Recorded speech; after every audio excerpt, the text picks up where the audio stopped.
অন্য বর্ণনায় রয়েছে রাসূল সাল্লাল্লাহু আলাইহি ওয়াসাল্লাম বলেছেন, কিয়ামতের দিন অহংকারী ব্যক্তিকে পিঁপড়ার ন্যায় ছোট করে দেওয়া হবে এবং তার আকৃতি দেখতে হবে মানুষের মতোই। অপমান তাদেরকে চারিদিক থেকে বেষ্টন করে রাখবে।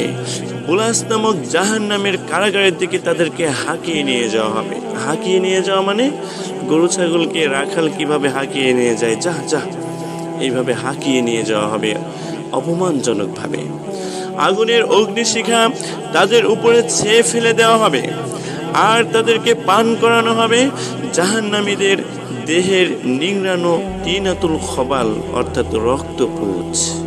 তাদের দেহ পোড়ানোর পরে যে রক্ত চর্বি পুঁজ যেগুলো গলে গলে পড়বে সেইগুলো তাদেরকে খেতে দেওয়া হবে।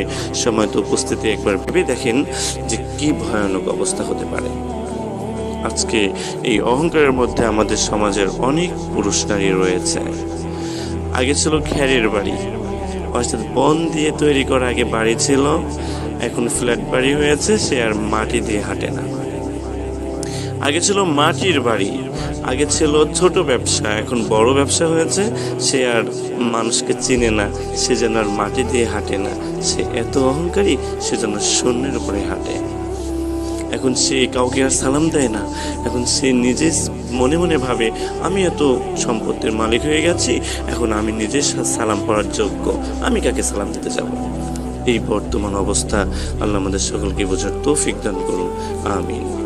আব্দুল্লাহ ইবনে মাসউদ রাদিয়াল্লাহু তাআলা আনহু বলেন, রাসূল সাল্লাল্লাহু আলাইহি ওয়াসাল্লাম বলেছেন, যার অন্তরে সরিষা পরিমাণ ঈমান আছে সে জাহান্নামে যাবে না, আর যার অন্তরে সরিষা পরিমাণ অহংকার আছে সে জান্নাতে যাবে না। একদম পরস্পর বিরোধী। খেয়াল করে দেখেন, অন্তরে যদি সরিষা পরিমাণ ঈমান থাকে তাহলে আপনি কখনো জাহান্নামে যাবেন না, আর যদি অন্তরে যদি সরিষা পরিমাণ অহংকার থাকে তাহলে আপনি জান্নাতে যেতে পারবেন না। অহংকার তো বিপজ্জনক জিনিস। সরিষা পরিমাণ মানে জাররা পরিমাণ, যা খালি চোখেও দেখা যায়। এমন যদি অহংকার থাকে তাহলে অহংকার কত বিপজ্জনক জিনিস, আপনাকে জান্নাতে যেতে বাধা তৈরি করছে। কাজেই এই অহংকার থেকে আমাদের অনেক দূরে থাকার চেষ্টা করতে হবে। এমনটি কখনো যেন না হয়ে যায় যে আমার নিম্ন শ্রেণীর মানুষ, তাই তাকে আমি মূল্যায়ন করব না, এমন যেন কখনো না হয়। আবু হুরায়রা রাদিয়াল্লাহু তাআলা আনহু বলেন, রাসূল সাল্লাল্লাহু আলাইহি ওয়াসাল্লাম বলেছেন, আল্লাহ তাআলা তিন শ্রেণীর মানুষের সাথে কিয়ামতের দিন কথা বলবেন না। এক, বয়স্ক প্রাপ্ত জেনাকার অর্থাৎ বৃদ্ধ জেনাকার, অনেক বৃদ্ধ হয়ে গেছে তারপরে তার দৃষ্টি ভালো হয়নি। দুই, মিথ্যুক শাসক অর্থাৎ মিথ্যুক শাসক, এটা যে কেউই হইতে পারে।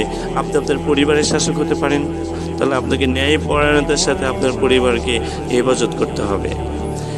ওয়ার্ডের মেম্বার হতে পারে, চেয়ারম্যান হতে পারে, প্রধানমন্ত্রী হতে পারে, প্রশাসন হতে পারে, যারাই দায়িত্বে রয়েছে, শাসনের দায়িত্বে রয়েছে, তারা যদি মিথ্যুক হয়ে থাকে তাহলে আল্লাহ তাদের সাথেও কিয়ামতের দিন কোনো কথা বলবেন না। তিন, দরিদ্র অহংকারী। ওই যে বললাম, পূর্বে গরিব মানুষ ছিল, এখন একটু টাকা পয়সা হয়ে গেছে, এখন আর সে মাটি দিয়ে হাঁটে না, এখন তার আচরণই হয়ে গেছে বদ, মানুষকে সবসময় নিচু চোখে দেখে। আবু হুরায়রা রাদিয়াল্লাহু তাআলা আনহু বলেন, রাসূল সাল্লাল্লাহু আলাইহি ওয়াসাল্লাম বলেছেন, আল্লাহ তাআলা বলেন, অহংকার আমার চাদর এবং মহাত্ম আমার লুঙ্গি, এই দুটির কোনো একটি কেউ যদি গ্রহণ করে আমি তাকে জাহান্নামে দেব। এই কথা মহান আল্লাহ তিনিই বলেছেন। অহংকার আমার চাদর, মহাত্ম আমার লুঙ্গি। তার মানে অহংকারের মতো এমন খারাপ গুণ যদি কোনো মানুষের মধ্যে চলে আসে, আল্লাহ বলছেন আমি তাকে জাহান্নামে দেব। একটু উদাহরণস্বরূপ, আপনি ধরেন একটি কোম্পানিতে চাকরি করেন, আপনার সেই কোম্পানির যে বস রয়েছে, এমডি যে মালিক রয়েছে, তার কোট ধরে, তার টাই ধরে, তার পাঞ্জাবি লুঙ্গি ধরে যদি আপনি টানাটানি করেন, তাহলে এটা কত বড় বেয়াদবি হতে পারে একবার ভাবেন।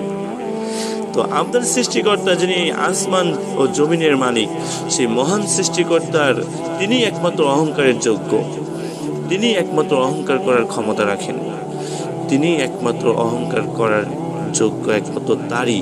এই জন্য আল্লাহ বলছেন, যে ব্যক্তি অহংকার করলো সে যেন আমার চাদর নিয়ে টানাটানি করলো, কাজে আমি তাকে জাহান্নামে দেব।